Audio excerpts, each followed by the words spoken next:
In the tapestry of life, where every thread holds a story, America in black and white emerges as a haven for the voices echoing through the heart of our communities. In this podcast, we wade through the rivers of our collective experiences, celebrating the vibrant hues of change brought forth by the whispers of hope and the roars of action. It's more than just a conversation. It's a journey into the heart of our society, illuminated by the light of those daring to dream and do.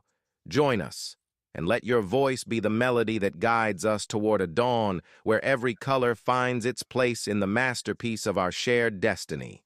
Together, let's paint a future brimming with the positives that dwell in our minds and the actions that shape our world. Good evening and welcome to America in Black and White. Tonight we're joined by a dynamic leader whose mission is to help achievers break free from hesitation and step boldly into confident action. Our guest is an international speaker, leadership trainer, and tech savvy marketing coach who has shared the stage with legends like Les Brown and Dr. Joseph McClendon III. He has inspired audience from Atlanta to Sydney, Australia, and Montego Bay, Jamaica, equipping professionals to grow their influence, especially on LinkedIn through compelling messaging and smart tech tools. As an executive director with Maxwell Leadership and a certified neurosyncoding specialist, he empowers coaches, entrepreneurs, and leaders to get visible, add value, and make a greater impact both online and offline. Please welcome to the stage Michael J. Pope Jr. Hello, sir. Hello, Charles. How you doing? I'm doing just excellent. Thanks for being here. Yeah. Is there anything you'd like to say to the audience before we get into the show? Yes, so greetings, everyone. As Charles mentioned, I am Michael Pope, international speaker, coach, and trainer, and I help high achievers stop hesitating and take bold action. Oh, wow. Yes. Very excited to be here. Well, I definitely appreciate it. And, so I'm going to start first by let's start with your journey and your story, and how you got to where you are now. Can you tell us what experiences shaped your outlook growing up? So for me, Charles, I grew up as a natural introvert, very low self-image, and I never saw myself as a leader. So growing up, I wouldn't speak up when moments showed up for me. And there's one pivotal moment that happened to me many years ago, back in 1994, at my grandfather's funeral. And he was a hero to me, Joseph Pope. So he was a hero to me, someone that I really looked up to.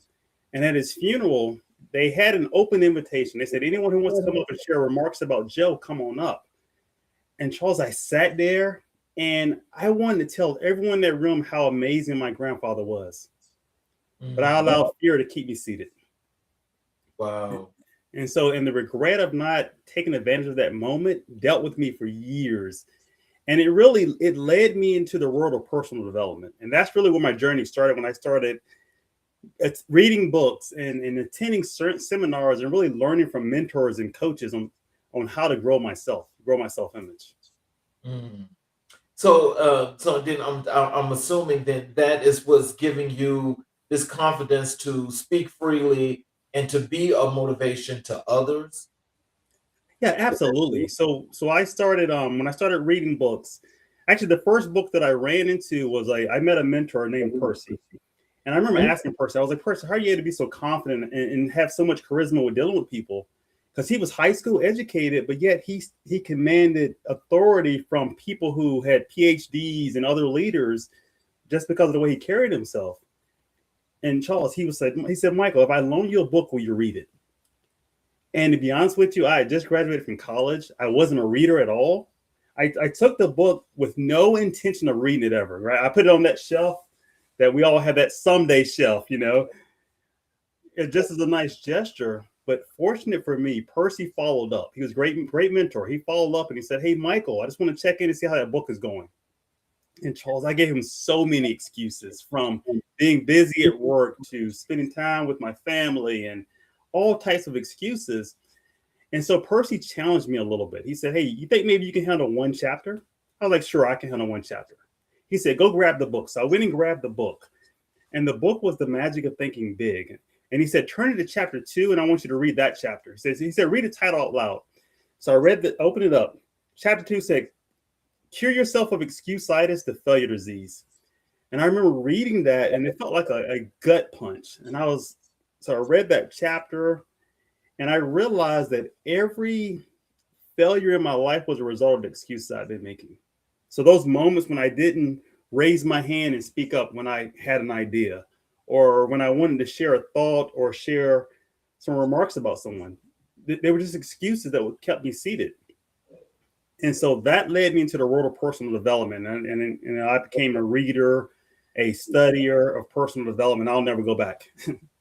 So, who were your biggest influences in your formative years? Yeah, so my grandpa Joe was a big one for me, even though I never saw him as a leader, because right, he was a hard-working, honest person, but I didn't understand what leadership was. And so some of the people that really helped develop me was what I saw on television. So in a lot of times I was watching martial arts movies. So it's people like Bruce Lee and the way he thought and the way he carried himself. Like I kind of emulated that. And then it was other people like, listening to the Dr. Kings of the world. So hearing Dr. King's speeches. And then the first motivational speaker that I ever heard was Les Brown. So I remember listening to Les Brown, and he was the first person who looked like me that I saw talking about success principles. And he was talking differently from other people of color. And I was like, oh, wow. And just started studying and listening to Les and other people like that. So how did your upbringing prepare you for leadership? Yeah, I think for me, it was, so I learned about the true definition of leadership from John Maxwell. He says that leadership is influence, nothing more, nothing less. And so once I learned those words from one of his books, I went back and started reflecting on the people I had grown up around. So people like my great grandfather, who he was a yardsman, and he did janitorial type work. However, I remember he was always extremely honest. And even as a little boy, when I would be helping him on his job, he let me know. He said, "Hey, we're going into these people's houses." He said, your job is to pick up the trash. He said, "Don't touch anything that you see on their desk or on their chairs." He said, "If it's not in the trash can, you leave it alone." And he kind of implanted those seeds in me of being honest everywhere I was at. And I had other family members who taught me about being respectful, right? Speaking to everyone you walk into a room and just dressing people with respect. And I started realizing that they were leaders. Even though they didn't have a quote unquote title for leadership, they were exemplifying leadership qualities. And I try to use those throughout my life. My grandpa Joe, I remember he received the Thomas Jefferson Servant Leadership Award. And I actually keep his award on my desk. Normally I do. I don't see it. Oh, there it is. I keep his award on my desk. And the Thomas Jefferson Servant Leadership Award. So I'll hold up here. Oh, wow. That's nice. And on the back of it, it says, "In recognition of outstanding public service." Mm-hmm. And my grandpa Joe, so he was a double amputee, Charles. So below the knee, both his legs were cut off when I was 8 years old. Mm-hmm. But I still saw my grandpa walk around serving neighbors. Even with no legs, he would drive some of the neighbors to doctor's appointments, and he would take them to grocery stores.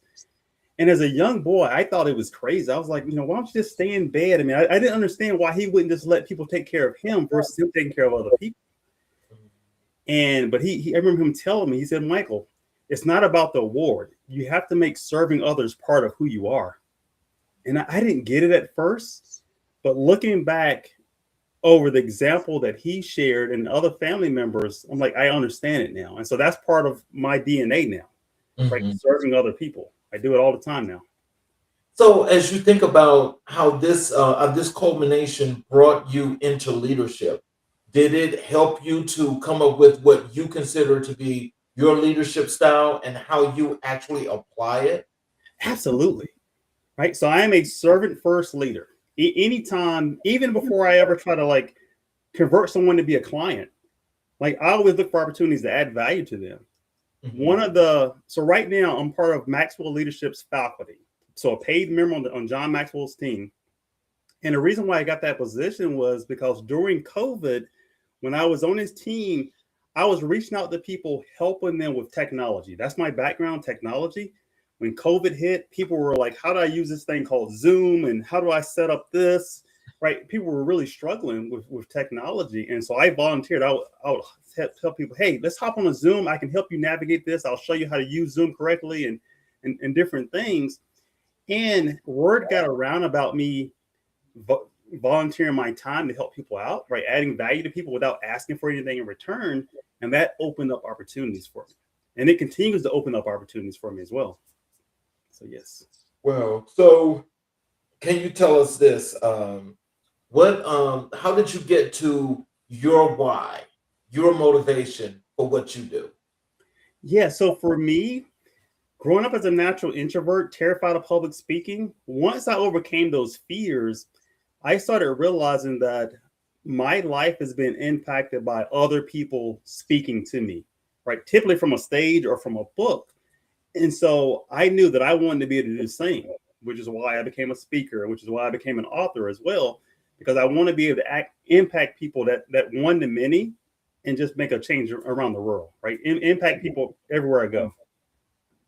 So what challenges did you face early on and how did you overcome them?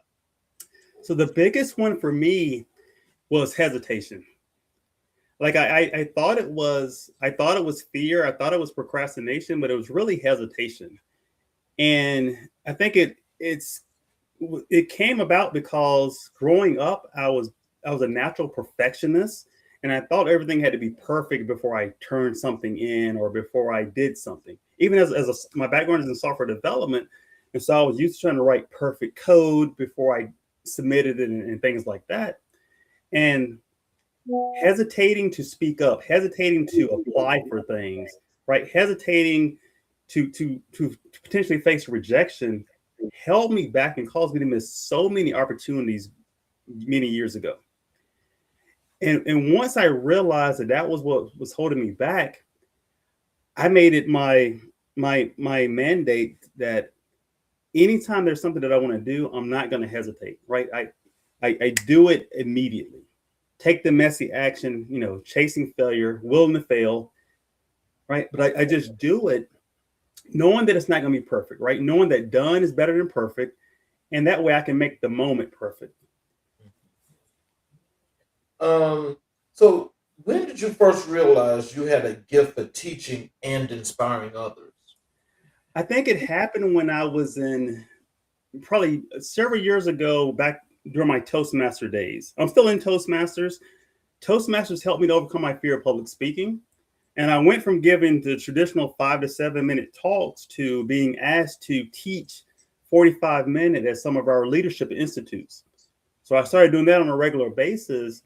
And I started realizing that, hey, people enjoyed hearing me speak. They were getting something from me speaking. They would come back and ask me questions and ask me to do other speaking engagements. And then I realized, hey, I can do this. And then in my work, so my corporate life as a software developer in information technology, there was an opportunity that came out back in 2015. They sent out an email looking for volunteers to teach a diversity and inclusion class. They wanted to do a train-the-trainer program. They sent the email out. I immediately replied back, check with my manager, and I applied to be one of the trainers for diversity and inclusion for our IT department. And once I started doing that, we were doing like 4 to 6 hour type trainings. And I did a little over 20 of them over a 2.5 year period. But once I realized that I'm able to actually command an audience of people who really don't know me that well. We had some relatability being at the same company, but they didn't really know who I was. But I was still able to confidently educate them and really communicate with them in a group setting. And I realized, man, I could do this full time. Right? I can do this. And that really drove me to join the John Maxwell team in 2019, because I was like, I want to do more of this. Mm-hmm.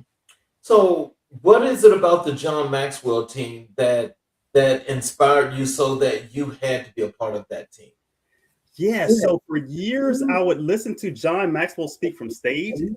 Right. It started with reading one of his books. Developing the Leader Within You was the first book I read. That changed me to let me know that I was a leader right where I was at. And then I would hear John speak from stage, and he would talk about his team and what his team was doing. I was like, man, if I move into the professional speaking or training arena, I want to be a part of his team because of his values and just because of really just what they stand for. The Maxwell DNA is all about adding value. So it was in perfect alignment with me. So as soon as I was in a position where it made sense financially and from a time perspective to join, I was all in. Right. And I'm forever thankful for it. So how did your family and community support your ambitions? So my wife and kids definitely supported it. My wife and I had a discussion before I even joined the John Maxwell team, and we were like, "Hey, if we're gonna do this, if we're gonna invest money to join this team, we got to make it work." And I promised her that, "Hey, if I do it, I'm gonna make it work. I'm gonna make money with it. I'm gonna be successful with it," and that's what I did. And she gave me the encouragement. Like, you're right. So my wife's been a stay-at-home mom for the last almost 19 years now. Oh, wow. So she's always, maintained the household. And if I needed to travel or do something, she would take on whatever needed to be done, right, to kind of fill that gap. And so that really helped me out. I also had other family members, uncles, cousins, mom, constantly giving me, accolades and just cheering me on, which is really good, right? It feels good to know that I have other people that believe in me, even though I had to learn how to first believe in myself. And I still work on that today, right? I'm constantly working on my belief because I know that that's important. I've got to believe in me first. However, I'm very thankful for all the other people who believe in me.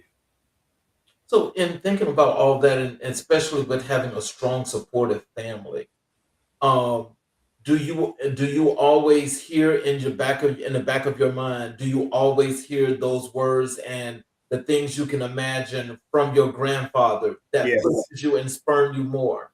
I do, yeah.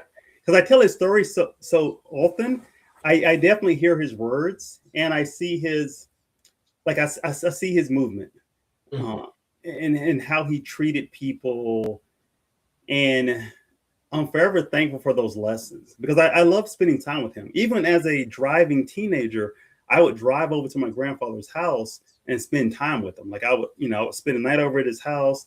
I remember he would take me to the movies. Like we did so much. And as a young boy growing up, like I was fascinated by his prosthetic legs. I would kind of like play with them because I had never seen, wooden legs before. And this was years ago. So he had the big heavy ones and it was different. But he never let it hold him back, Charles, which was cool. You would never know that he had health issues because he never complained. I always saw him serving other people. And it almost made me mad sometimes because I would see him helping people that were probably in a better position than he was. And I'm like, they aren't helping themselves. Why are you helping them? But he just loved helping people. I think that's the thing about, as I think about when I was a little boy growing up, coming to teenager and so forth, that I remember that it didn't matter if it was like the older men or the older ladies.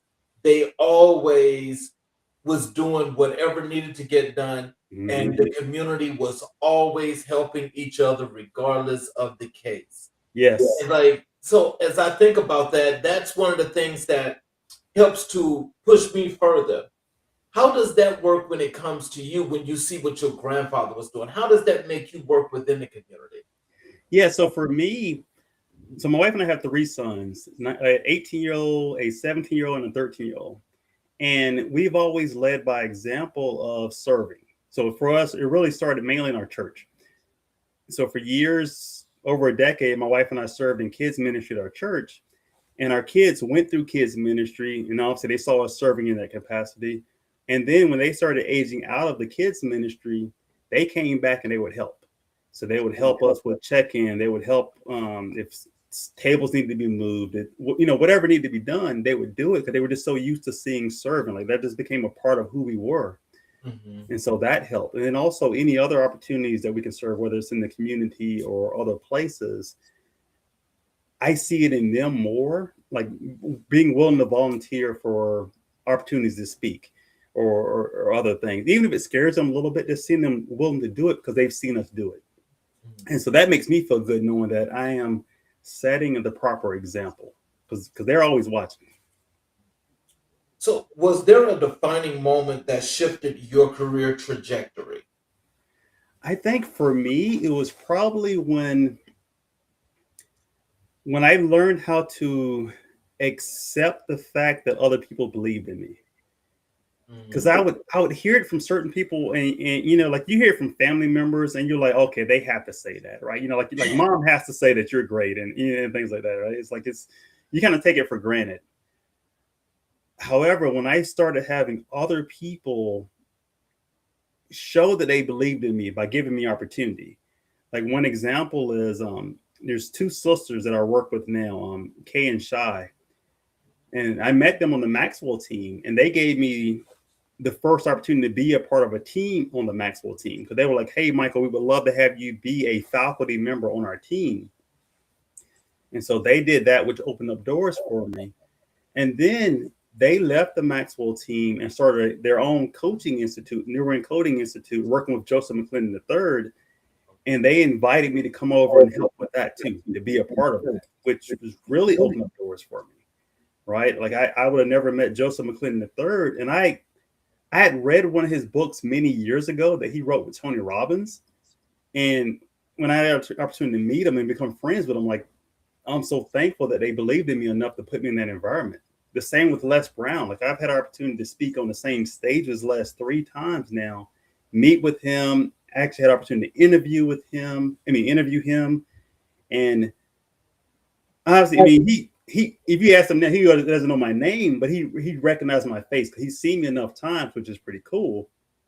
And that's all because people believed in me and I accepted it, right? I trusted them when they said, "Hey, you're good enough to be here." I believed it, and I acted on it.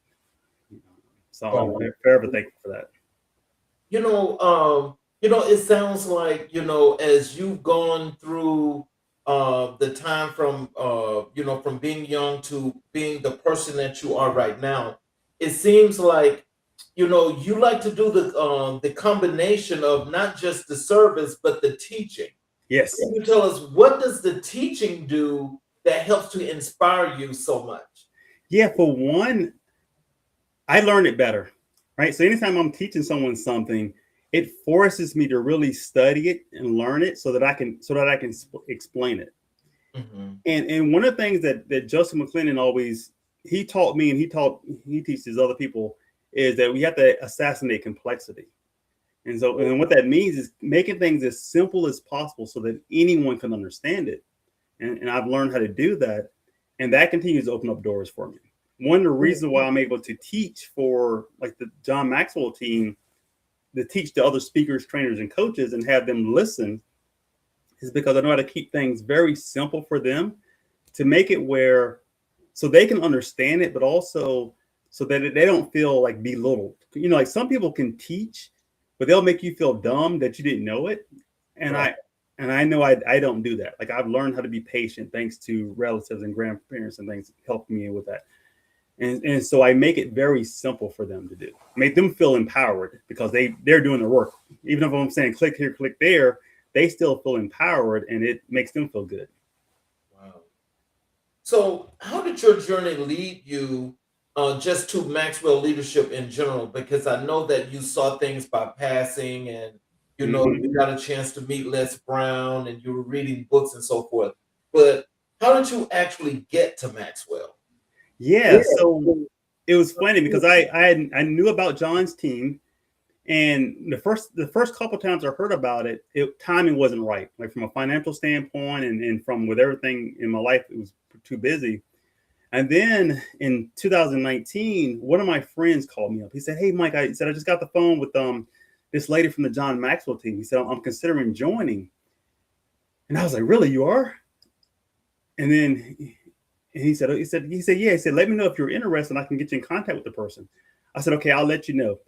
So I went and I talked to my wife about it. And then she said, "Oh yeah, go find out the information." So I called up the lady that he was working with, and she gave me the price and all that, and went back to my wife just to make sure that it was a good fit. Financially, we were fine with it, and it just made sense from where I was in my speaking career. That was the logical next step for me, because at that point, Charles, I was speaking for free a whole lot in other places, like especially in Toastmasters and in other clubs. I mean, I was constantly volunteering, speaking. I was already training people. So it just made sense for me to really start monetizing that. Yeah, I'm forever thankful I did. So what personal values guide your mission today? The biggest one is adding value to others. Like John Maxwell says that we are people of value who value people, who add value to people. And for me, it ties into what my grandpa Joe taught me about, serving others. And that's why I keep this on my desk, because I can always think about, okay, I need to be looking at how can I add value to this person. And one of the things I tell, whenever I'm teaching marketing, I always talk about how with marketing is showing your ideal client how you can add value to them over and over. And when you have that mindset of adding value, the fear goes away.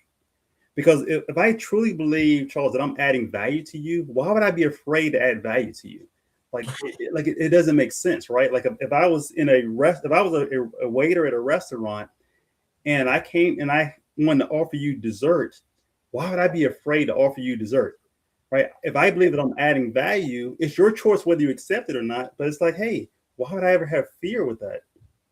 And so once I started embracing the adding value mindset in everything that I do, it's just like fear goes away, and it just makes it so much easier to connect with people. Wow. So what advice would you give to young people starting their careers? Yeah, one thing I'll say is let go of hesitation, right? Let go of hesitation. Don't let it stop you. There's times, because especially a lot of young people, like they have ideas. And I know when I had those ideas, I held on to them.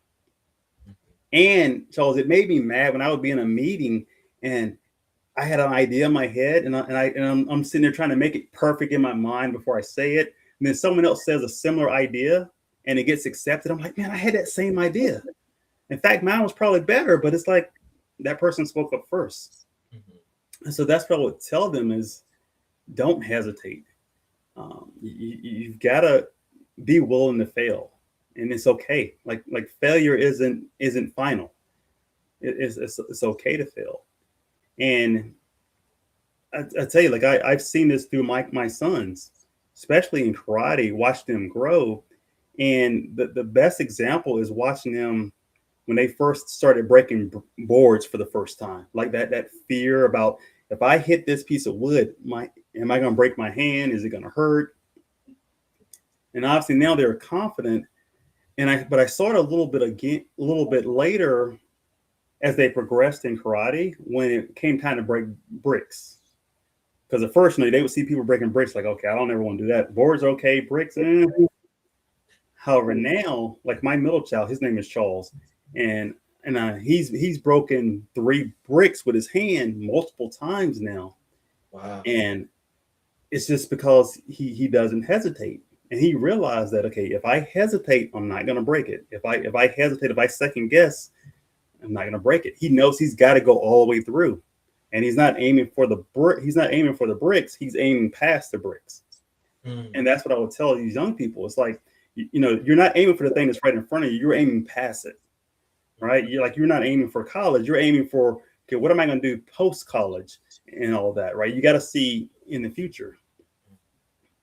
So let's talk a little bit about your work as a coach and a trainer. Yes, sir. And tell us, how did you transition into coaching and training professionals? Yeah, so when I joined the John Maxwell team, they talked about different paths you could be on. And initially, my goal was just to focus on speaking only. However, opportunities started showing up for me to start training other people, especially the coaches and other people will say, hey, okay, I know you can speak, but will you come and train us on this? And I started doing it, and I said, oh, I actually like this. And I actually like training better than, and like I love keynote. However, when you speak, like you speak on stage in front of a couple thousand people with confidence, they're getting something out of it. But in most cases, they're just taking notes.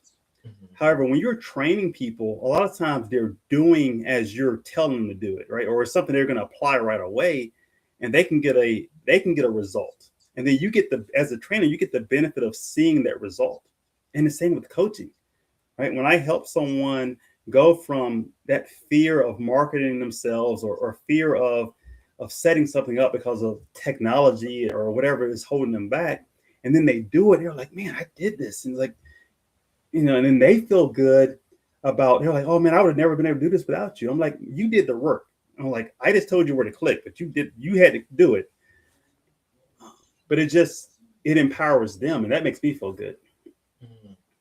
Wow. So, what do you enjoy most about helping high achievers break free from hesitation? It's seeing the aha moment when they finally break through.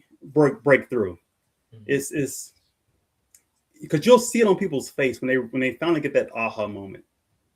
Mhm. And I'll go back to the first time I saw my kids break bricks. They're surprised the first time they do it. They're like, "Oh, I actually did that!" Right? but the thing is, they're no longer surprised. They're not surprised the second time because they believe they're going to do it. Right? They already know. They're like, "Okay, I did it once. I can do it again." That's something that I love seeing with coaching clients. Is that once you have that breakthrough moment, they're like, "Okay, I've done this. I've proved it. I can do it again." And they got that level of confidence, and then you just move on to whatever that next barrier is in front of them, and then work through that. So, what are some of the questions that your students ask you a lot? What is the most common question? Yeah, I think one is, so a lot of times, I mean, I get technical questions as well, but sometimes it'll just be like, it almost be like why do I need to promote myself? Because they'll say, well, if somebody wants to join my webinar, if someone wants to join my mastermind plan, like if someone wants to hire me to speak, like they'll reach out to me and find me, and I let them know it's like you've got to let go of the fear of self promotion. It's like if you don't get rid of the fear of self promotion, you're gonna be the best kept secret. And a lot of people, that's hard for them because if you grow up believing that you shouldn't be bragging and showing off, then you're not gonna post and let people know what you're gonna do. And I let them know it's like you're doing your potential clients a disservice by not making them aware of what you can do. Right? It's like if you know you can solve their problem, why are you not letting them know you can solve it? Because they're out there. Like they're hurting and they're looking for an answer. And what people don't realize is, like, you'll see people on stage speaking, and it'd be people in the audience. They'll be like, "Oh, I'm a better speaker than that person." Yeah, you might be, but however, when the event planner was looking to hire a speaker, they didn't know you existed, right? You didn't send a proposal. You don't have a video. They don't have any evidence that you can speak. In your mind, you might be better, but you're not applying for it. Whereas the other person, hey, he submitted 100 applications and he's speaking and putting videos out. Right? But that's probably the biggest thing is that question about the promoting part of it. Like, should I promote myself? Do I need to tell people? Do I really need to promote myself? Yeah. If you want to be found. So, how do you adapt your coaching methods for different industries? Yeah. So really, pretty much all industries have a lot of the same problems, Mhm. and a lot of them is dealing with self first. Mhm. And once you can really overcome self, like Joseph McClendon talks about the toxic 10, which is really those things like fear of doubt, fear of failure, procrastination, hesitation, overwhelmed, like all these different things. Most people deal with them. And so that's really where you start. Well, I like to start first is figuring, okay, what are the emotions in your life that are holding you back? And then once we identify that, it comes down to, okay, now what do you want? Because regardless of what industry you're in, what do you want? Right? You're looking to be a professional basketball player. Like, is that really what you want? Okay. And then we can figure, okay, what are the obstacles in your way that's stopping you? Mm-hmm. What are the opportunities that are available for you to do that? Okay. And then you can figure out what the plan is. And then, of course, we celebrate. One of the things that I've learned from Joseph McClendon is that we always celebrate the activity that we're doing. Mm-hmm. A lot of people wait till the end to celebrate the actual results. Like, no, don't celebrate the results. Celebrate the activity, the things you have complete control over. And so that's why, like, the industry itself doesn't matter, whether it's leadership or something, like, because people need leadership. You got communication, you've got personal development. It works for any industry. Now, when I read your profile and we had the chance to chat, and as I was looking through your bio, I came to the conclusion in my mind that you are a very innovative guy. Now, when it comes to your work and you being so innovative, having the ability to not only adapt, create, and thinking on your feet to move and to make things happen, how do you get your students or your trainees to learn this innovation and how to be innovative? So innovation can be tough. The biggest thing is being willing to fail. Like, a lot of people, they're afraid to tell people their ideas or truly innovate because they're second guessing themselves. But once you get over the fear of failure, then you're able to try things out. And so my background is in software development. So in software development, if I'm working on something, it's easy for me to try something out. This might be new, get a result and see, well, okay, that's not my desired result. Then I'll try something else. So in software development, it was easy for me to be innovative because you're just trying different things out and all of that. Even with like AI, right? It's like with AI, you can just try things out. It might not be perfect. You try it out. You don't like it there. You try another tool out, type of thing. And so that's what I try to get them to do is, hey, just be willing to fail. Like, it's okay. And the thing is, you can fail in a small contained environment, right? Like if I'm just working with you one-on-one, Charles, right? It's okay for you to fail while you're working with me, or for me to fail while I'm working with you. No one else is going to see that. Mm-hmm. Like, that's okay, but you've got to be willing to fail somewhere.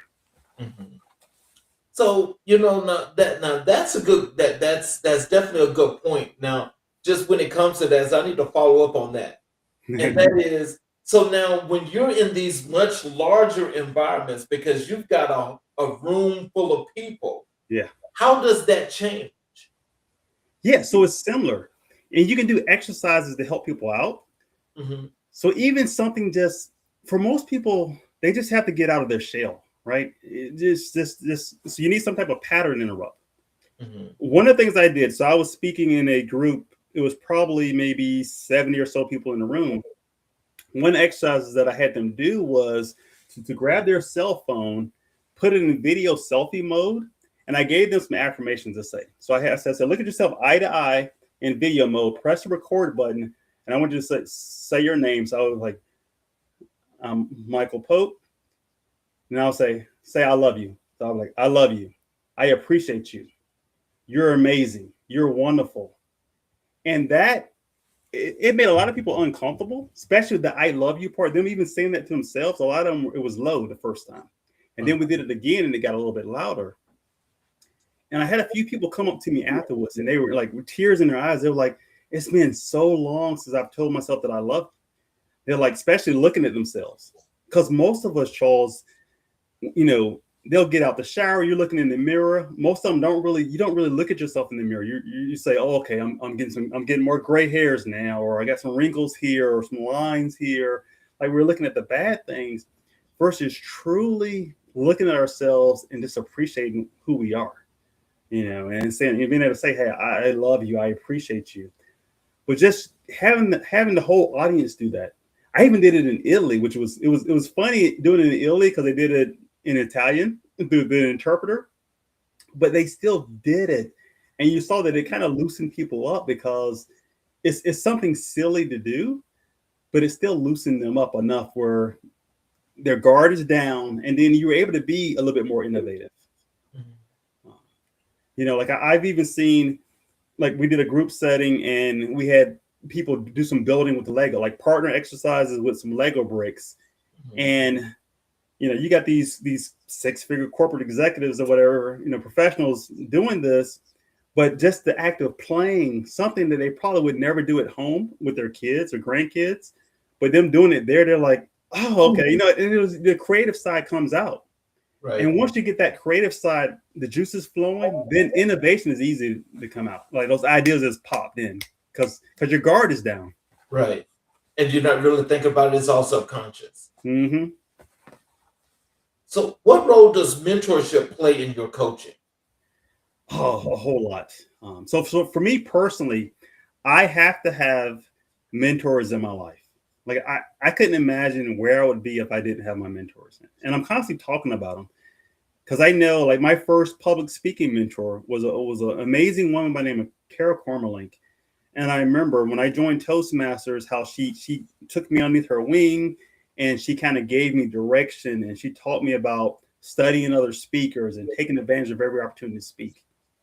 And it was Carol who gave me my first opportunity to give a 45-minute speech. Because I remember one day I walked into a meeting and she saw me. She said, "Hey, Michael, are you going to be at the meeting on Saturday?"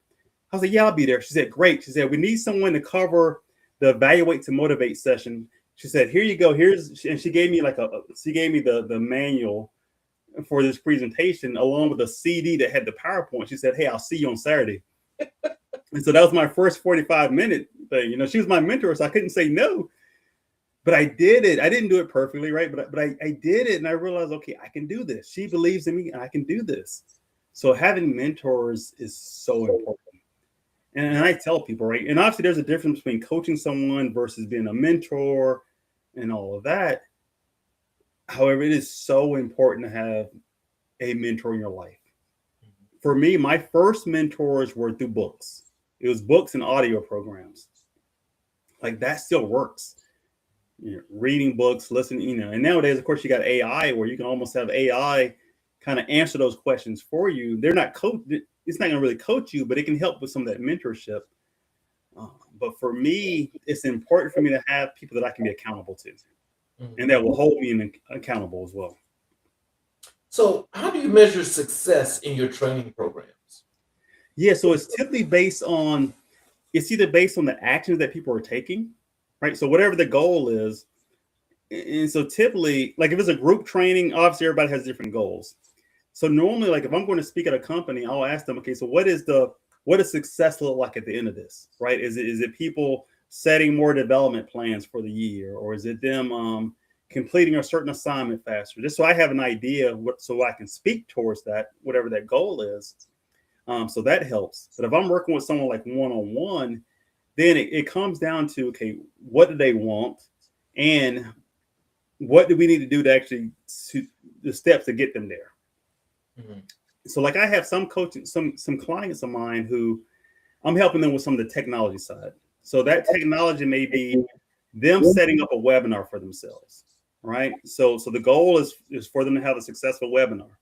So we'll go through the steps of setting up the landing page and promoting the webinar, them setting up their presentation, knowing how to deliver their content on the webinar, having their offer in place so that way they know exactly when to pitch their offer on the webinar and that whole follow-up process, right? And then at the end of it, we can look at it and see, okay, actually celebrate that you successfully did the webinar, regardless of whether no one showed up or whether 100 people showed up, right? We're still going to celebrate.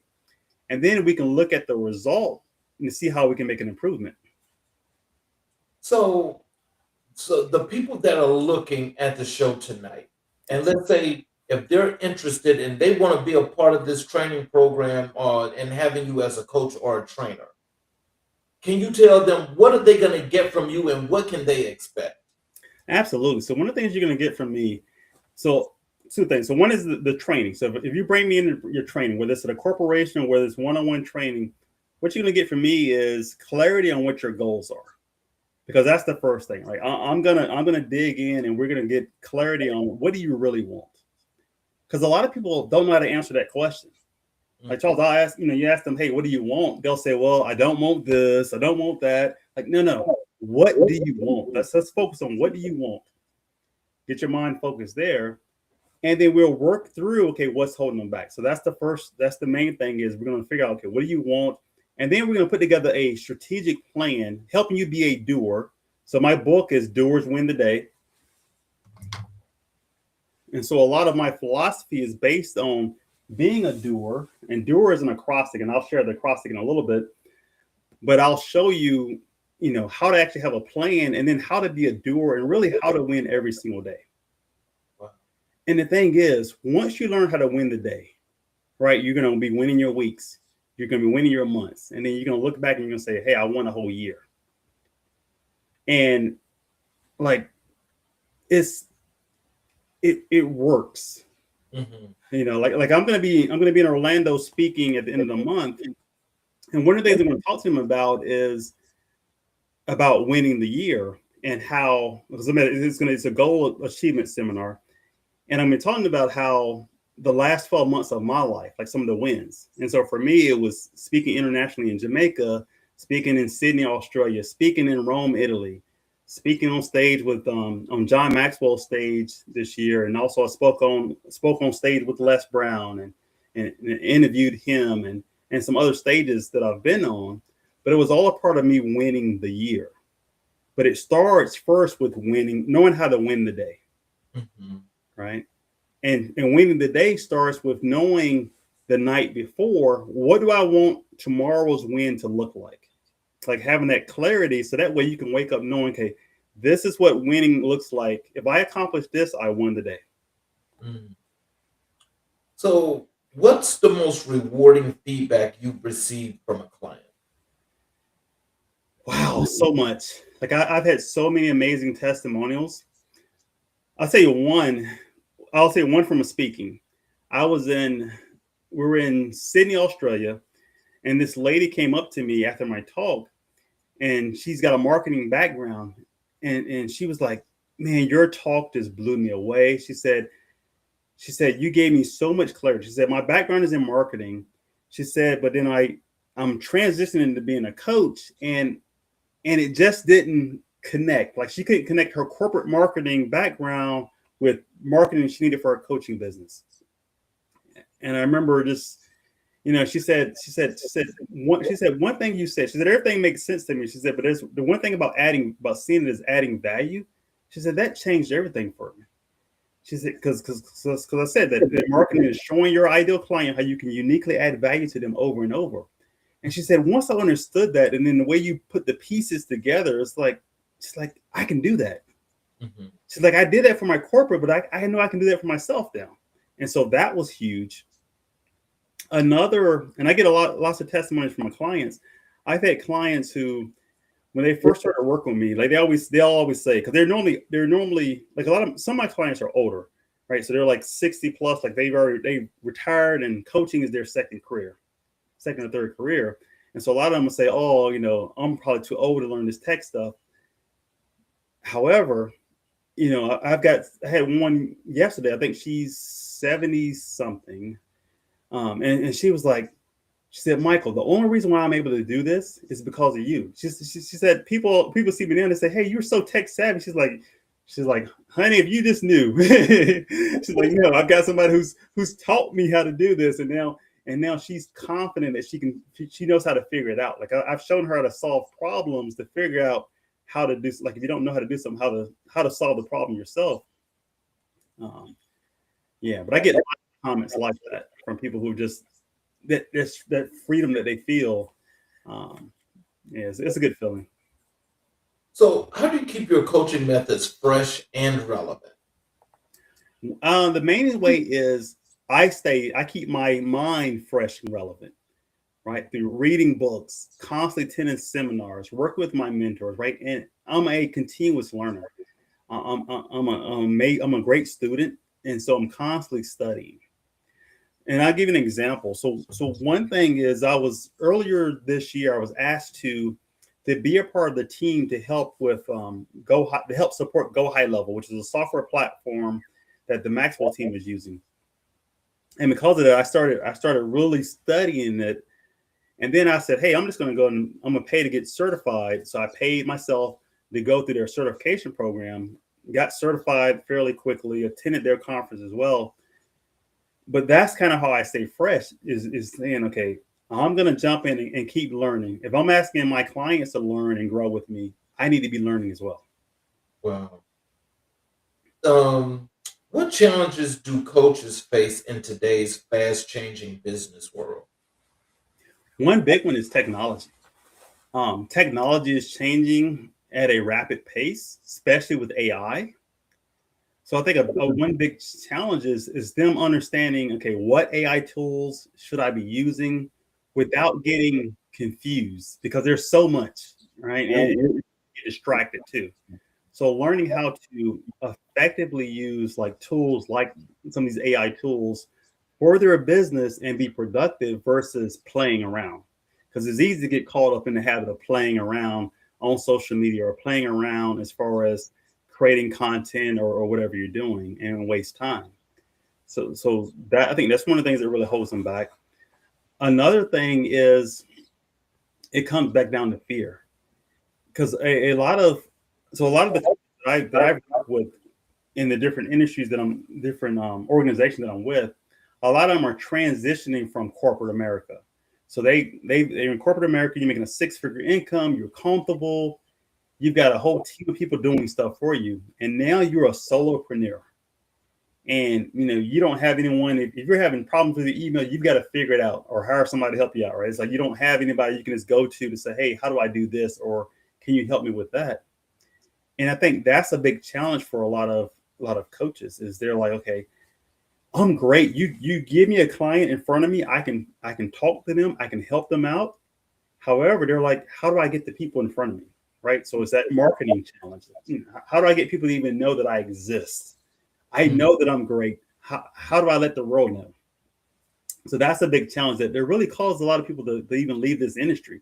People who are very qualified, however, they don't know how to get clients, which is a shame. Well, do you think because of the ever-changing things that's happening now with technology, that's expanding not just business but society in like exponential growth at a millisecond?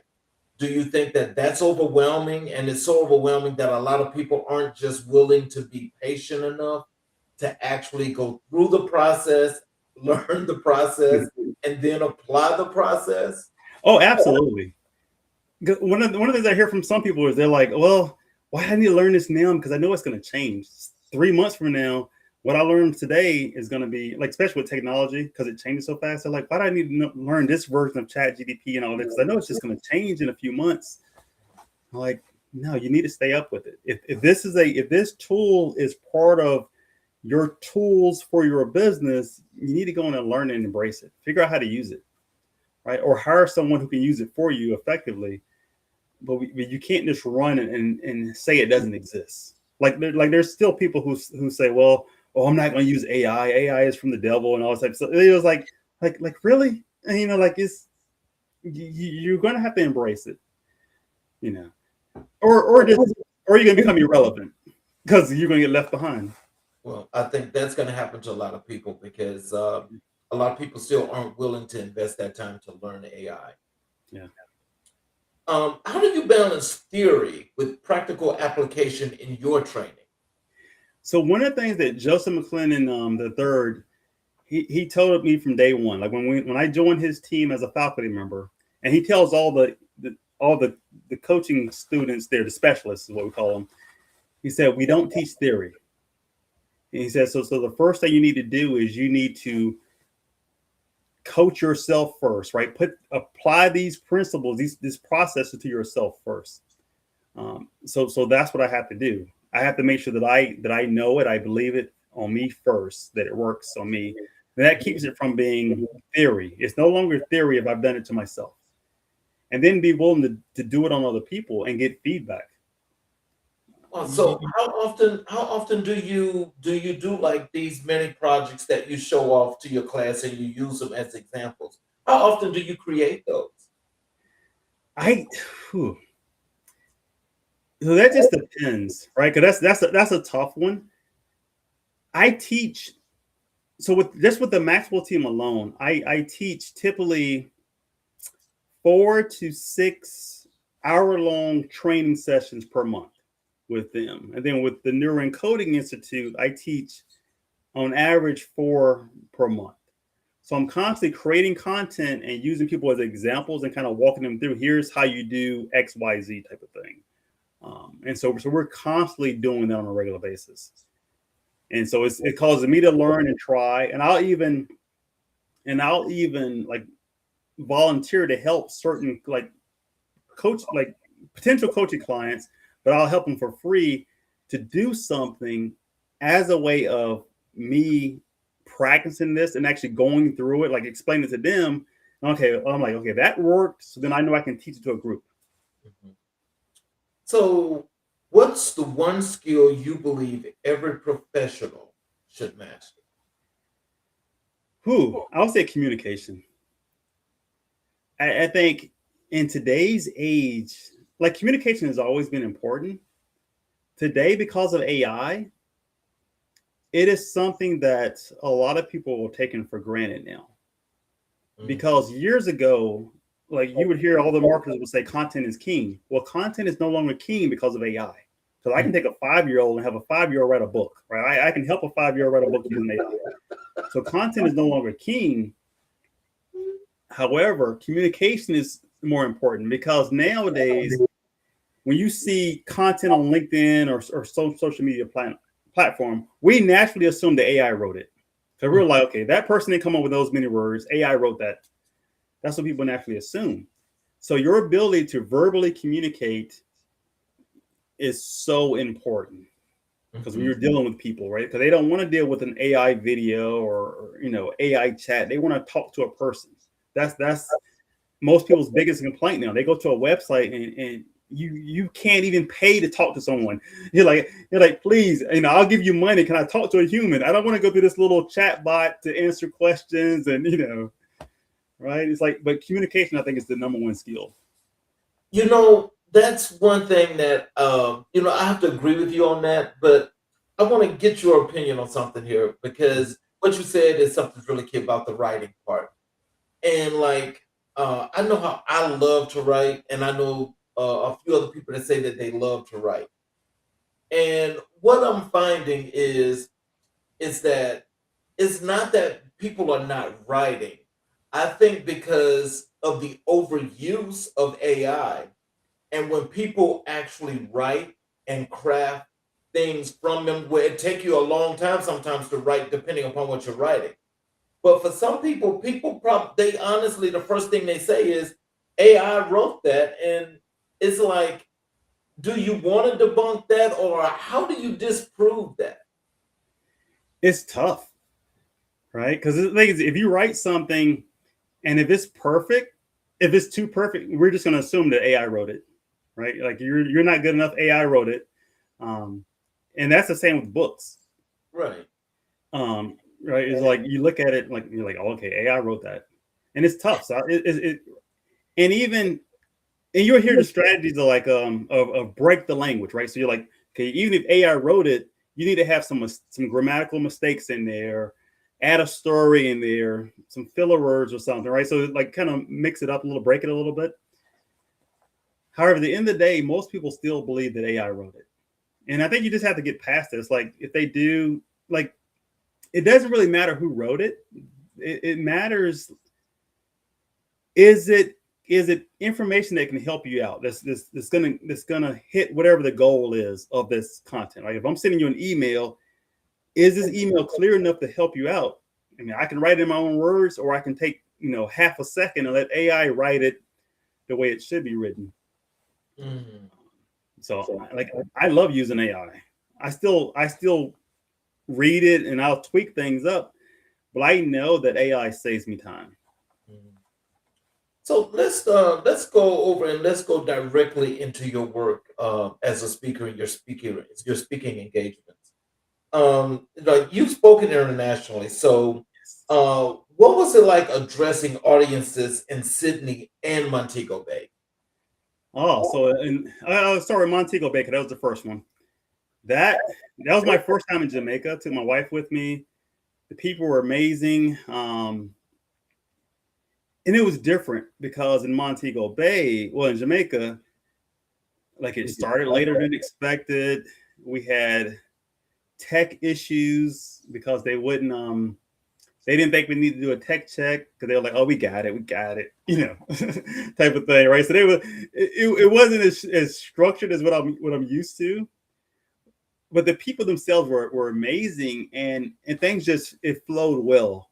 Being in Jamaica, talking to them, like they had energy, passion, which was great. I shared a whole lot about my grandfather, and a few people came up to me later and said, hey, here in Jamaica, said our grandfathers and our elders are very important to us. So hearing you talk that way about your grandfather really earned a lot of respect from the people there. I was like, okay, I didn't know that going in, but it was just cool doing that. So that was in Jamaica, so that was fun. And then in Australia, so that was that's when like I saw myself going to Jamaica, as a black person. I mean, I saw myself like, I was like, okay, yeah, one day I'll probably go to Jamaica. That'll be easy. I never really saw myself going to Australia. I always thought it would be cool to go, but I never saw myself going that far across the world. But showing up there, seeing how beautiful everything was and how friendly the people were, I mean, that felt like a real international trip to me. Even though Jamaica was international, but that felt like a real international trip being in Australia. I mean, it was just amazing. Obviously, they spoke English, so that worked out well. And so that was a cool experience. But then I'll go to my last international trip was in Rome, Italy. And so that was different because of the language barrier, right? Because they were speaking Italian and we were working through interpreters. So it was just different. I mean, I say something in English and have to wait for the interpretation. So it was just a different feel, but it was cool nonetheless. And you can still see the passion and the impact that we were able to make speaking from stage to them. Even though the language was different, it still made an impact. So how did sharing the stage with Les Brown and Dr. McClendon III impact you? Whew. So I tell you, I'm forever thankful for my personal development. And I owe a lot of that to Joseph McClendon, his processes, because initially when the opportunity came up, imposter syndrome immediately showed up, right? And tried to like keep me from wanting to go up there, trying to tell me all types of excuses of, oh, maybe you are just say you're just not prepared to speak this day, and all types of things, right? It's like it shows up. However, but thanks to Joseph, I have a process. Like Joseph has a process called the stop technique. So I knew how to, for one, I mean, I knew that I deserved to be on the stage with those guys. I mean, I knew that I deserved to sit at a table just one-on-one with Les Brown and have a conversation with him, not putting him on a pedestal, still showing him the respect that he's due, but being able to just have a friendly conversation with him. I knew that I deserved to be there. And so it worked out, and it's like imposter syndrome didn't really have a chance. It's like it showed up, but I quickly just pushed it to the side and then kept moving forward and delivered the content that I knew that I was capable of delivering, with full confidence and all that. So with the resilience that you have and the mental toughness that you have, what was it like when you being on the stage with those guys and you got all of this knowledge that's just flying out there? What was that like for you? How did that experience shape you? It felt great. So I'll tell you. So the first time I spoke after Les Brown, one time I actually spoke right before Les, and then he spoke right after me, immediately after me. And so he actually called back to a statement that I made. That made me feel amazing. I'm like, okay, well, Les was listening to my, you just never know, right? It's like, I was like, wow, he actually heard me speak.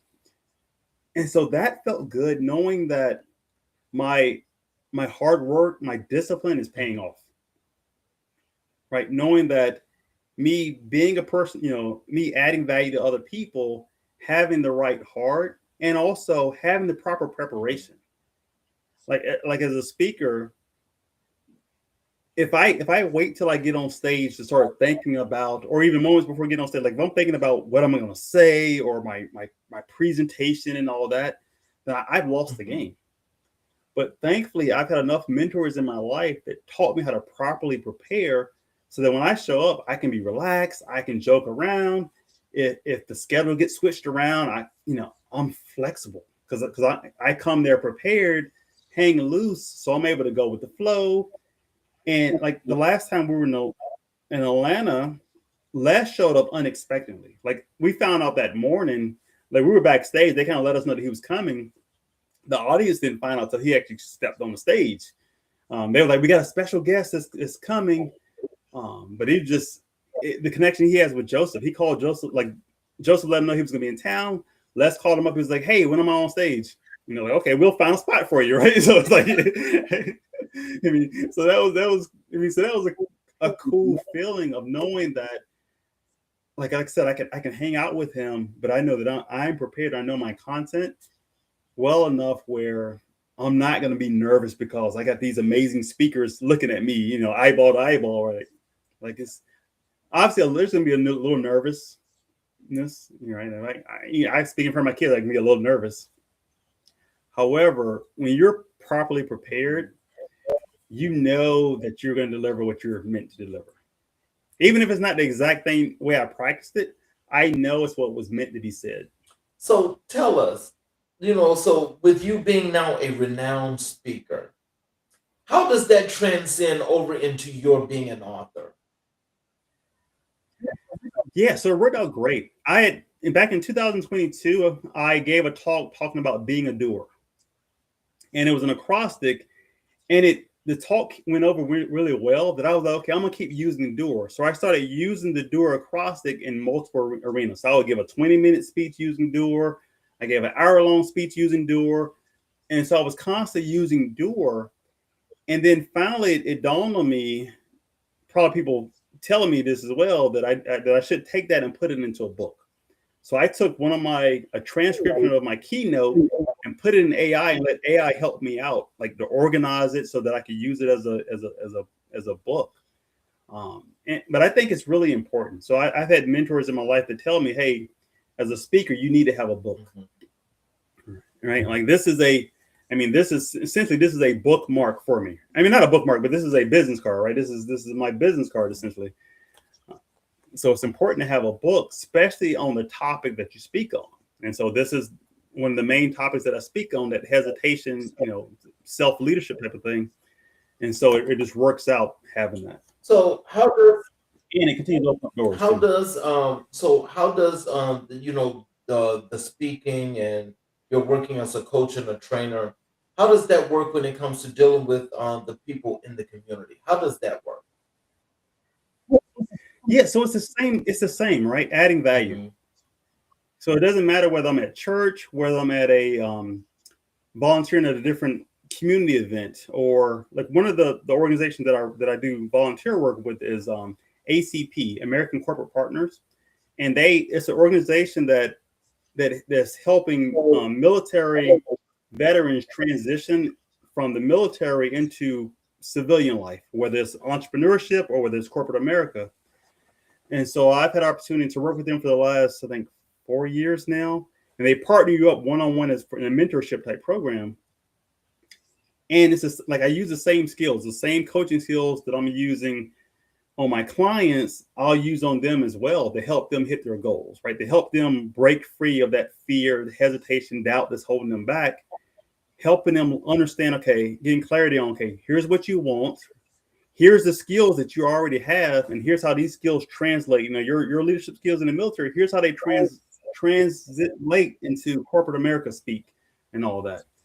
So it's the same type of thing. So what's your process for preparing a keynote speech? Yeah. So for me, I like to almost with anything in life, like I begin with the end in mind. So I learned a long time ago, you're preparing a keynote speech, think about, okay, what do I want my audience to do, think, or feel as a result of me speaking? Right? If I'm going to be speaking for them for 20 minutes, 45 minutes, an hour, hour and a half, what do I want them walking away with at the end of my talk?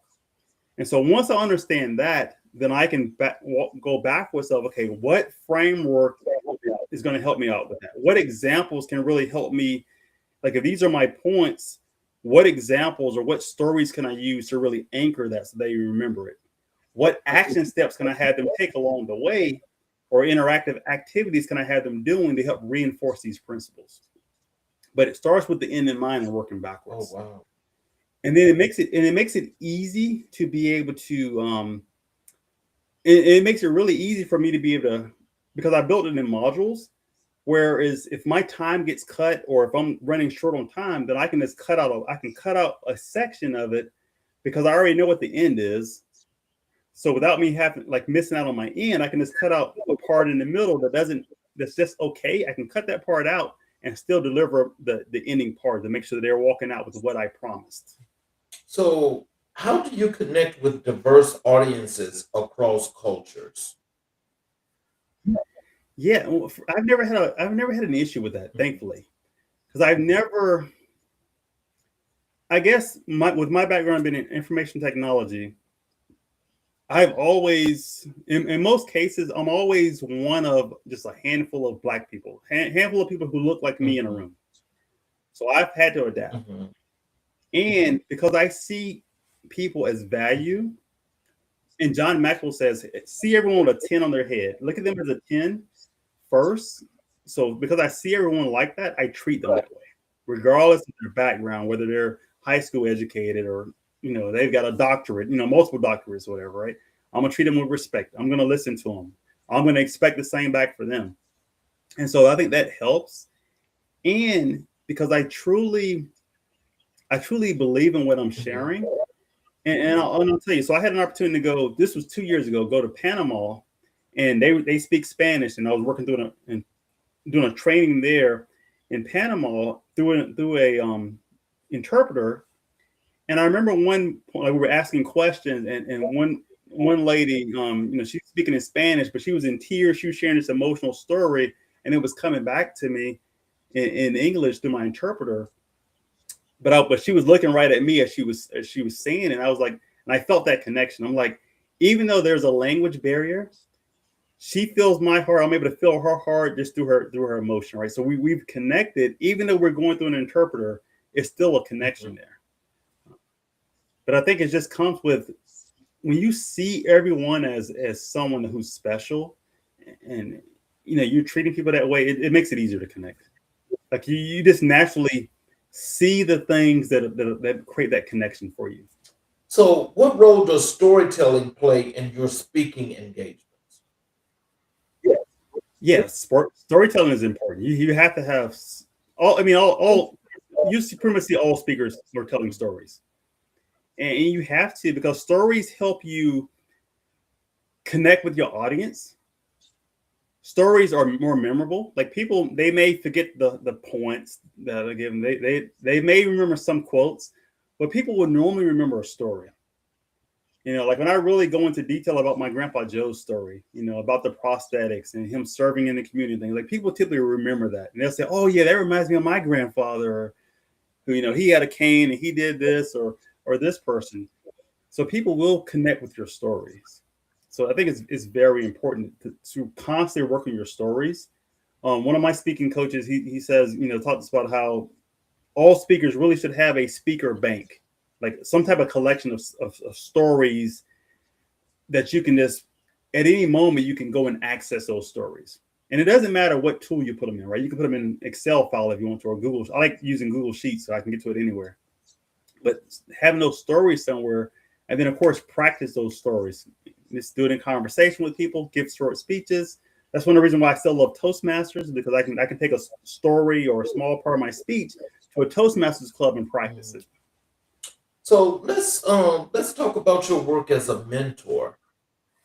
And I think this is probably one of the most fulfilling and completeness of the work that you do, because now that you've run around that whole gambit and now you mentor, which means you're saying, go fly. uh, how do you define mentorship in your own life? Yeah, so mentorship is it's important. I love opportunities to mentor people, because with mentorship, yes, where you're essentially saying, okay, I've done what you're trying to do, and so I can kind of walk you through what I had to do, like the hurdles that I had to overcome, so that way you can go further faster than I did. And with ACP, when I'm mentoring the people there, I love it when that the mentee does what I suggest they do, right? Whether it's learning something, whether it's applying for a certain job, and just seeing the results of it and being able to be like, yeah, man, I helped be a part of that, and just feeling good for that person. Right? Because sometimes, like, obviously in a coaching relationship it's slightly different, but in a mentoring, in most mentoring, like, they're not paying you any money, so it's nothing like that. It's just you're pouring into them. And I love those opportunities, especially for people who are not in a position where they would ever be able to, like, pay me back necessarily, but still being able to know that, hey, I was a part of helping them achieve their goal. So, what inspired you to mentor others alongside your professional work? Because I know that your work is demanding, it's detailed, Mhm. and you've got to be meticulous about everything. So, this is a whole lot of stuff that you're compiling. How does that work? Yeah, so for me, I think it's just because I know that part of what I do needs to be me giving back to other people. Um, and it's a good feeling. And I'm forever thankful for the mentors that I've had in my Mhm. life. And so when those opportunities come up where I can mentor someone, or there's a need. And I think my first time mentoring was when I was in college. We did a with young, young men, or young boys or whatever at the time, helping them just with their spring them, almost like in a Big Brothers type of program. So helping them with that, and I really enjoyed that, seeing their progress. I've had opportunities to mentor young corporate professionals coming in, wanting to learn about IT, and just understanding, like, really how to navigate their IT career and all that.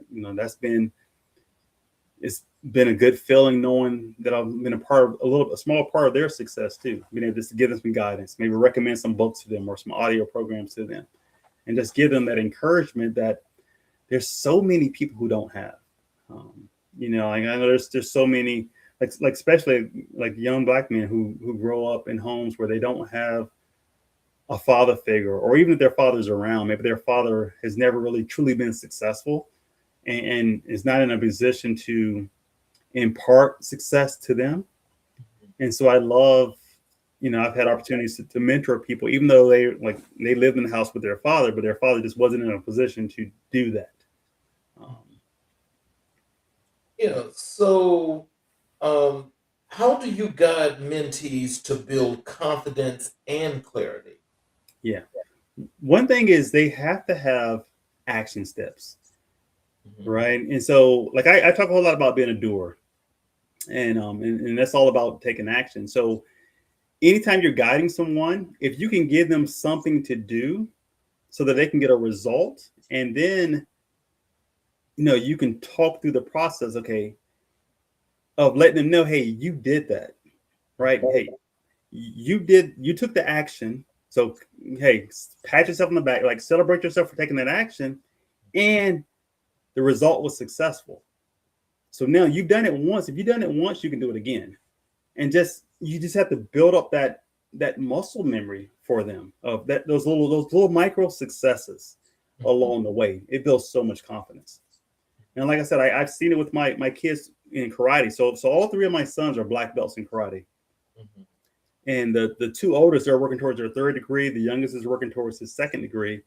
But I really saw it with their confidence with katas, um, and breaking boards and then breaking bricks, seeing the confidence rise. But it's just doing those little bitty things.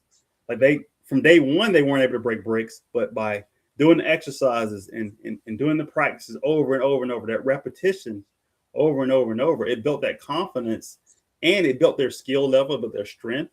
And that's the same with the mentee, right? It's like they're not going to do everything right away, but if you give them those little bitty, let them have little quick wins, win, it builds their confidence and they're going to keep excelling. When are you satisfied as a mentor? I think it's when the mentee starts mentoring other people. Okay. That's when you really feel it. It's the I do, we do, you do, then they do, like they do it to someone else or whatever type of model. But that's really when you see it. Because I know like some of my coaching clients, they'll come back and they'll say, hey, you'll be so proud of me. I helped this person with Canva today, using what you taught me how to do. And things, I feel good knowing that, okay, that they felt confident enough to show someone else how to do what they've been learning how to do. That's when it really feels good, because you're like, yes, they listen, number one, but also it works, right? What role does accountability play in mentorship? Accountability is huge. I think everyone should have at least one person that they're accountable to, if not more. It's huge. Because I know me personally, left alone, I have great discipline in my life. However, left alone without accountability, I'm dangerous. Because it's so easy for me to tell myself no, right? It's so easy for me to accept the excuses that are coming out of my mouth. Right, because they sound rational. I say, oh well, we're not gonna do this today because we're a little sleepy. We should rest is important, right? We should take a nap and get some rest, or you deserve some entertainment today. Go watch a movie. You deserve it, right? That's easy to do. But however, I know that when I have to be accountable to someone and they're going to ask me, okay, so Michael, you said you were going to do ABC. So tell me about ABC. If I know that I have to do that, even if it's the night before, I'm allowed to stay up late working on it, because I know that I have to be accountable and explain why I did it or why I didn't do it. So I think everybody needs some type of accountability in their life. So how do you balance encouragement with constructive feedback? Yeah, so that's important. I think you kind of have to separate them, right? I think every attempted action should be celebrated and encouraged. You think about like a baby that's trying to walk for the first time, right? It's like you're celebrating every single attempt that baby makes. They stand up a little bit and they fall right back down in their diaper, right? You're celebrating them. You're like, you can do it, right? We need that encouragement. We need that encouragement. So that's important. However, we also need the correction. And like some people do that, you can do the sandwich approach where you're giving some positive here, correction here, and it's more positive on the end. I think that's important. However, it's very important in someone's life to give them proper correction. So right now, my middle child, he's 17, he has his driver's permit, but he's learning how to drive. And so when we go out, we're constantly taking him out driving so he can get comfortable and develop some competency. However, we correct as soon as it makes sense to correct something, we're correcting it, because he has to have that constructive feedback, because his life is on the line. Yeah. Right, our lives are on the line. We're riding the car with him, so it's like we have to make those corrections, and that's not, even if it might hurt his feelings to get that correction, but it's like we're not concerned about the feelings. We're concerned about doing the right things at the right time, right? So we're constantly making corrections when needed, and it's okay. Like I think we're in a society now where people are so soft that they're like, people are afraid to tell people when they're doing something wrong that could be extremely dangerous. It's like telling a friend, it's like if you see a friend that's had too much to drink, and everybody get in their car. Some people are afraid to even tell their friends, "Oh, you've had too much to drink. You probably shouldn't be driving," because they don't want to have that confrontation. I'm like, this person could kill themselves or someone else. Mm-hmm. Like you have to give them that constructive feedback. It's important.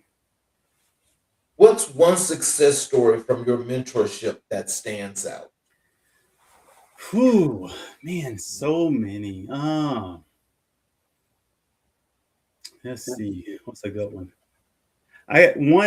So I do a tech ready membership that I have. And so I've got this one person who's been a part of our membership for probably 3 years now.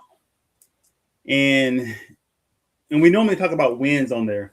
And so she shared, and this is probably several months back, she shared how someone had hired her to do something that she learned during our membership, right? Like she developed the confidence to be able to do it.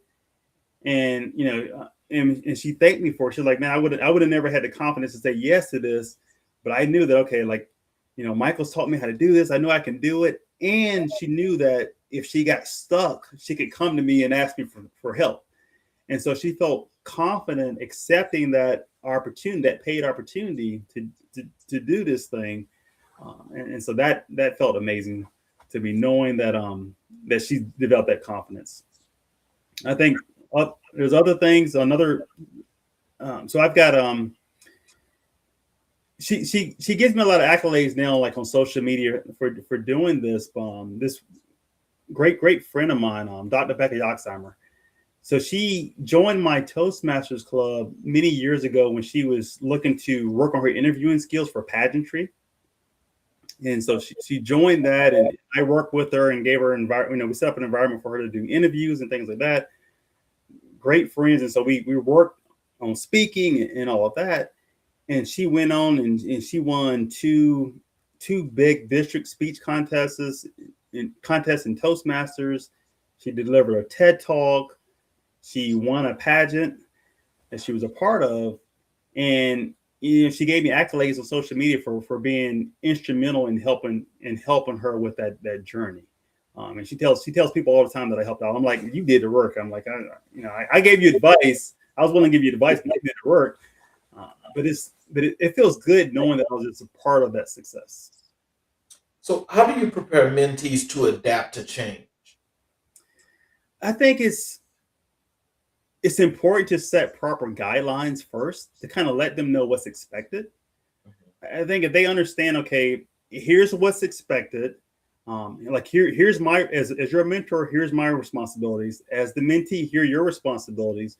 I think if you both are in agreement with that, then the change part becomes easy.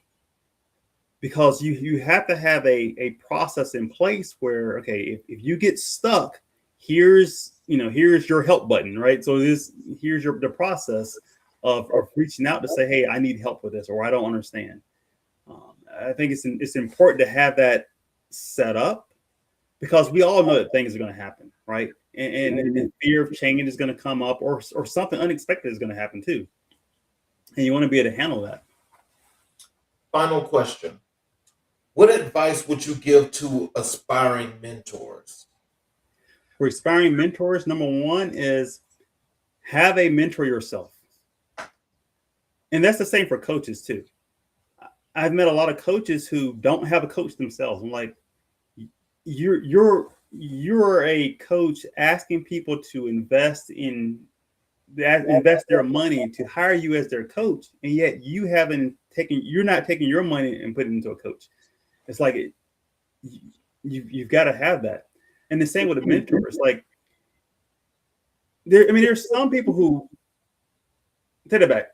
Most successful people I know still have mentors. Even Les Brown says he still has mentors in his life. So I think it's important to have if you're going to be a mentor, you need to have a mentor as well. Even if it's a mentor from afar that you only talk to or every once in a while, you need to have somebody that you can, because it changes. Like when you have a different appreciation when you're willing to humble yourself to listen to someone else. It makes it easy for other people to be willing to humble themselves and listen to you.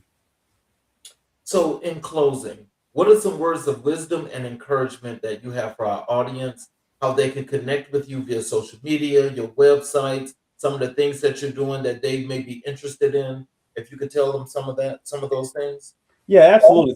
So the first thing would be, I would say, I encourage you to go to my website, doerswintheday.com, and you can download a free chapter of my book, Doers Win the Day. And there's some bonuses in there as well that comes with that free download. But that's the first thing I would encourage you to do, because it's going to help you with the skills of breaking free from hesitation and being able to take consistent action. In closing, what I'll leave you with is, obviously you can find me on social media, Michael J. Pope Jr. on all social media platforms. And then I'll leave you with this statement. Life doesn't reward hesitation. It rewards action. So be a doer. Well, I want to tell you how much I appreciate you for being here to do this wonderful interview with our audience, and to to spark more than just interest, but to help to inspire and to motivate them to possibly, I would recommend that they reach out to you, because what I like is the idea of, as the title of your book, being a doer. That work and the profession that you're in, and those things that you're actually teaching and coaching, is about doing. And I think for most people, you never know until you try, but you can't be afraid to try. Yes. Because if you're afraid to try, then you never know what's going to happen. And I know there's a lot of people, believe it or not, are afraid of success. Yeah. And being afraid of success, that's a strange thing, but it's a true thing. And so I really appreciate you sharing your story for how you got to your point, because what it tells each and every individual that's listening is that there's stages in everything that we do. But as we go through those stages and we elevate because we're learning, we're doing, and we are accomplishing, Yes, and it really makes a difference. And, for those of you that are out there, I really recommend that, you guys go to Michael's website and you actually download that chapter, because I'm more than sure that once you go through and you get that opportunity to not only read that chapter, that it's going to make you want some more. And you're going to need to get in touch with him to just do that. I strongly recommend that. For those of you that are watching on all of our channels, especially YouTube channels, if you have not yet subscribed to our channel, I would ask that you please support us by subscribing and enabling all notifications. You will be able to get each and every show that we do live, as well as go back and watch all of the previous recordings of our shows and get all of the great knowledge that all of the professionals like Michael have left here for you guys to get and to have that access. Also, we will start season 4 as of January 12th, 2026. So I recommend that you guys please make sure that you continue to follow the show and be a part of the work that we're doing, because there are new things coming. And we're adding a new segment where now we will be on 5 days a week, because we're going to be adding Final Word Friday. And Final Word Friday is just that, where you guys get to kick back, listen to the great conversation. You can comment, you can connect, you can do an enormous amount of things there and be a part of the show, which we always recommend. I want to thank you all for watching tonight. Please come back and watch us for our final show of the season, December 31st, where we will do our year in review special. We've got 4 special panelists for you that will be talking about different topics as we talk about the year. And one of the most important ones that I want you guys to know is we'll be talking about mental health. We will be talking about mental health going into 2026 is very, very important. Yes. So you guys, please come back and join us on December 31st as we go into 2026. I want to thank you again, Michael. I want to thank everybody for watching. And I will say, just enjoy again America in Black and White as we continue to color conversations on the canvas of America. Oh, wait a minute. Oh, Lordy. I'm sorry, but there was some. Mike, do you mind if I put these questions on the screen? There were some questions here in the chat I didn't Okay. get. Um, um, this one right here. This one's kind of strange. It says you're the problem in America. Painted black and white. People like you think they help, but just divided more. In 2025, grow up. Imagine if white people act like this in Africa. Grow up. What is that for? I don't know who this is from. Somebody named Christian Wahlberg. So good luck to you, Christian, and those thoughts. Actually, this one's for you here, Mike. Um, this person here, they're a certified coach, and they're interested in doing a conference. Oh, awesome. So I'm Um, assuming they're thinking about hosting a conference, mhm. right? But so before you ever host a conference, I would say look for conferences to speak at, number one. Then also consider hosting a virtual conference first, because the investment cost for a virtual conference is fairly low.